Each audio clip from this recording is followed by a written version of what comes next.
Man, Rooster, it's got to be 5 o'clock somewhere. Arr, arr, arr.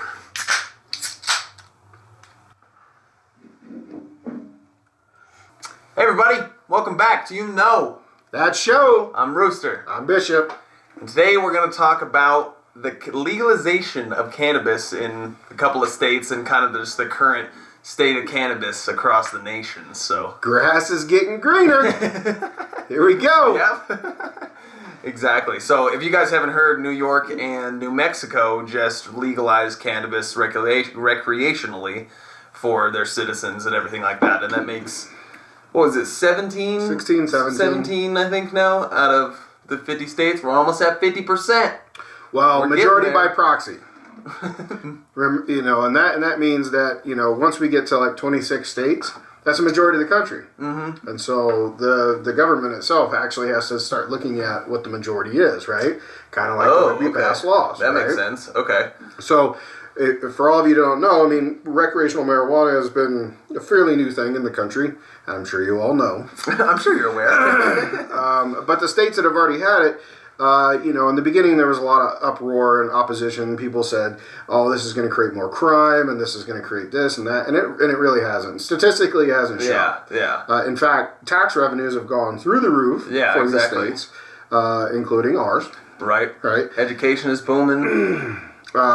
So the real question is, what do you all think about it? I mean, what's your feelings? You know, you see us here having a couple beers, just, you know, having some laughs, having a conversation. What would you say if you saw us sitting here just smoking some joints? You know, having a little bit of weed.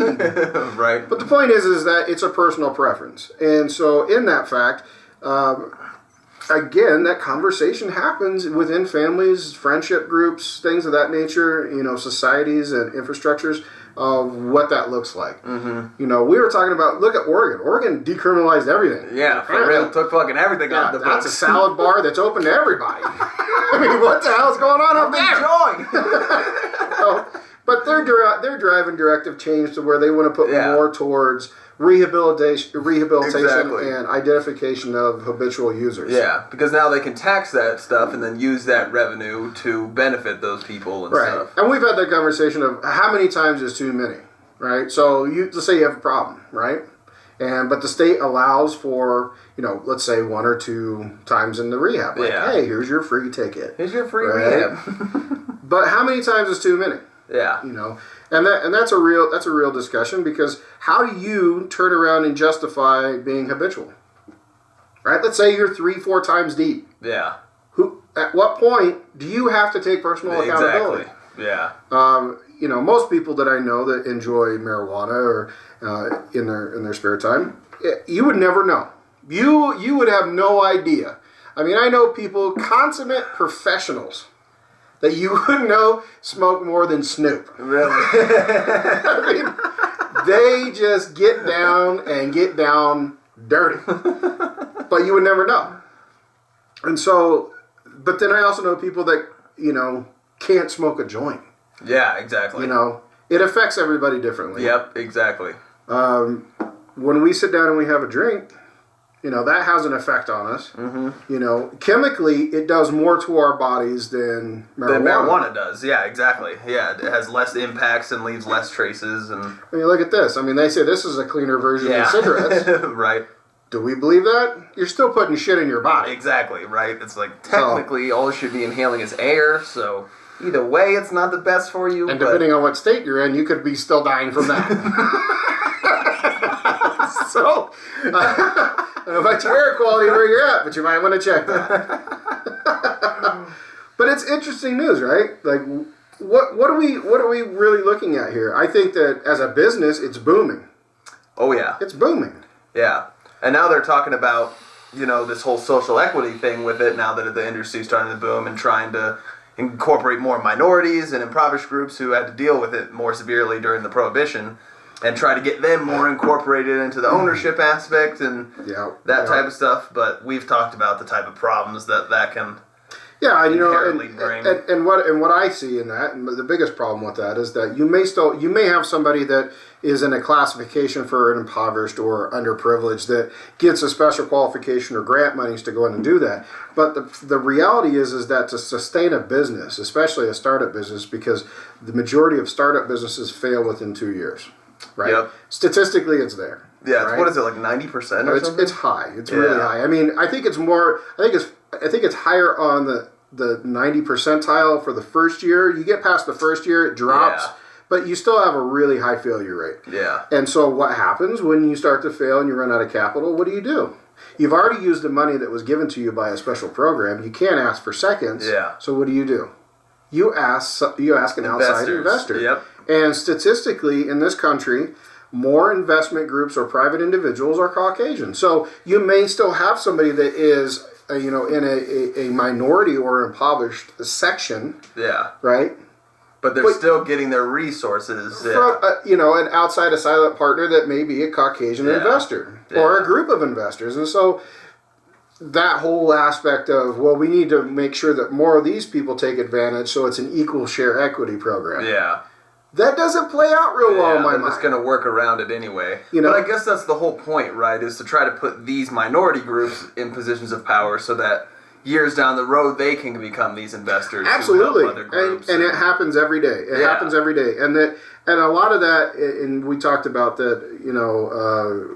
When you are that person receiving that infusion of capital to keep your business going, it really comes down to how savvy that individual is. Oh yeah, yeah. Right? How educated they are to read a contract, to understand the agreement, right, and work their way out of that partnership and be completely independent again, right? And that's the biggest issue with me is that I see happening is that there's not enough people that have the resources to understand what they're getting into. Yeah, it's like they're signing the deal with the devil, right? And that dude ain't letting your nuts free for nothing. It ain't happening. Right. I don't care how stoned you get it. It ain't gonna happen. Right. But like you were saying too, it's like even a lot of people who get access to these resources and all the type of things, they don't know how to execute on them, or they just don't have the will to execute with these extra resources, like the Native Americans and and I made that point where indigenous tribes and Native Americans of the country have a lot of programs that are available to them. They still choose not to use them. Yeah.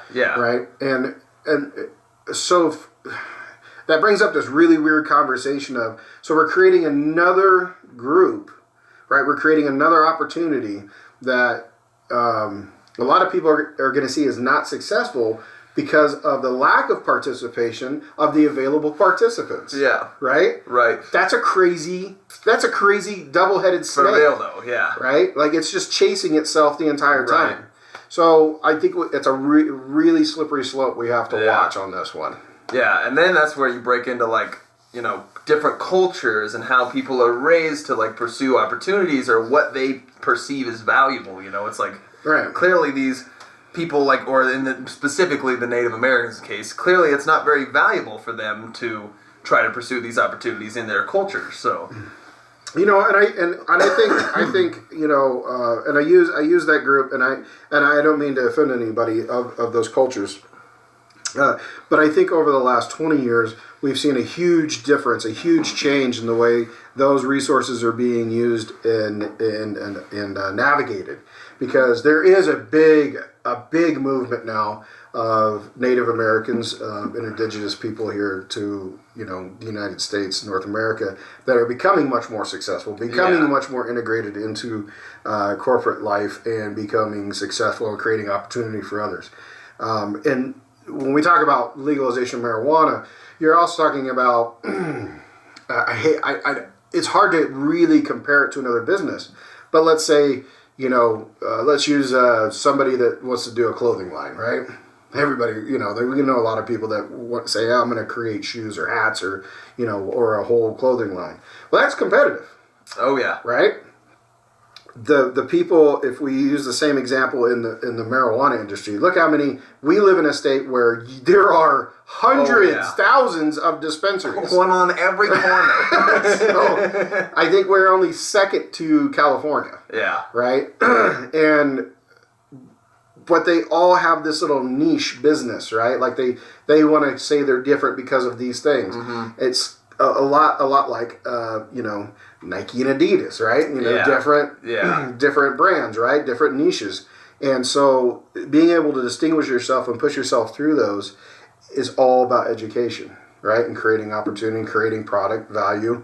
But watching what people do with those resources is very interesting, because a lot of people, they just hit that point. They hit that wall and they can't go any farther. And we talked about how the education piece of this, like I say with the Native Americans, the education piece has always been there because they've always felt like they were impoverished because of what happened. And I'm not saying they're not, because if anybody got fucked in this country, rightfully so. Native Americans got fucked. They got fucked. Nobody's denying that. But the opportunities are there, and a lot more people in those nations are becoming much more successful. And cheers to you guys. I mean, awesome.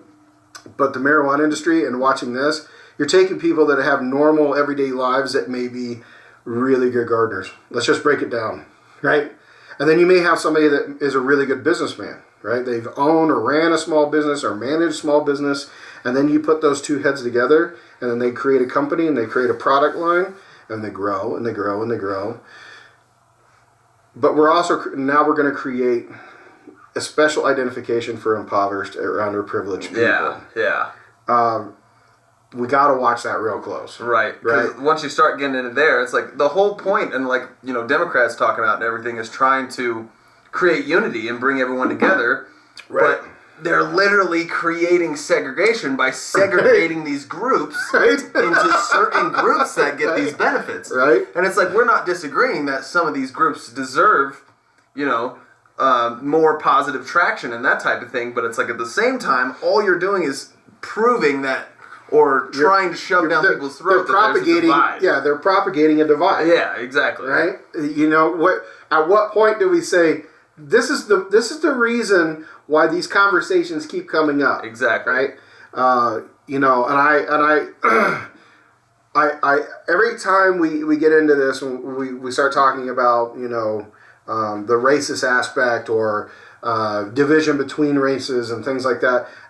It's and you all can look it up on YouTube. Denzel Washington says it best. Morgan Freeman says it best. Yeah, right. How do you get rid of racism? It's like, stop talking about it. Stop talking about it. Stop calling me a black man, and I'll stop calling you a white man. Right. We're just fucking men. And like I said in one of our last episodes, there's the human race. We focus on that aspect, we will be much better off. Yep. Right? We have to be able to identify people that are in these industries, whether it's marijuana, whatever industry it is, people that need help them to a certain extent, right? Give them the tools and the resources. Give them the tools to help themselves, more importantly. Right.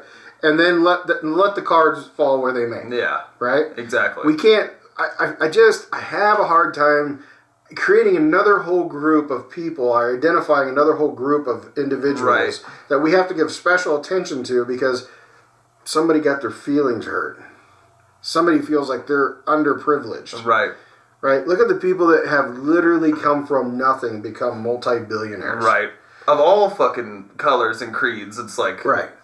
I mean, it's the work. You got to put the work in. Exactly. Right? We enjoy making these videos, and hopefully someday with your guys' help, we can become something bigger. But we enjoy making this, and that's why we keep doing it. But it is a passion, and you have to have the same passion in business. Exactly. If you own a business.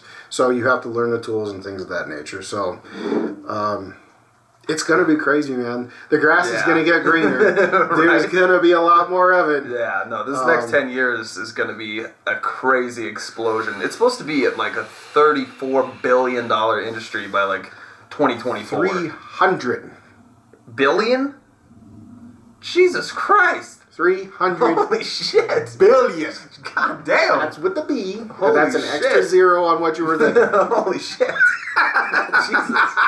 God damn. So, good times are coming.